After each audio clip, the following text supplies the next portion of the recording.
Welcome back dito sa Melraps TV. Salamat sa Diyos sa panibagong araw na bigay niya sa atin na tayo ay meron ng pagkakataon na makagawa ng video. So ang pag-usapan natin ngayon guys, yung mga Facebook nyo na mga dating account na hindi na nyo mabuksan sa Facebook dahil nawala na yung number, nawala na yung Gmail account, hindi na nyo mabuksan at gusto nyo burahin. So yun po ang ating talakayin ngayon sa video na to.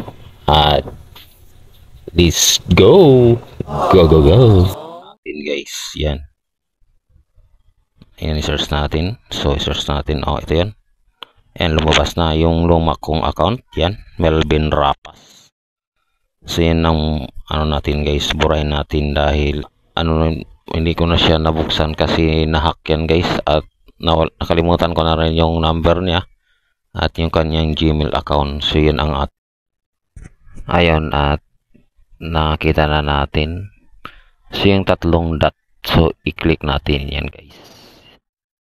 Ayan, pagkatapos dito tayo sa profile report. Ayan guys, nakita nyo profile report.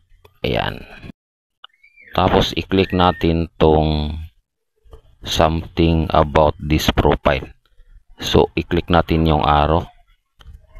Pagkatapos pretending to be someone, so i-click natin yung arrow guys. Ayan, at i-click din natin yung nakalagay me kasi ako ang nag-report. Ayan, at i-click rin natin itong submit, at next, i-click rin natin itong next, at i-click din natin itong done. Ayan guys, okay na yan guys, at ang Facebook ay mag-chat sa inyo na about sa problem na ni-report mo.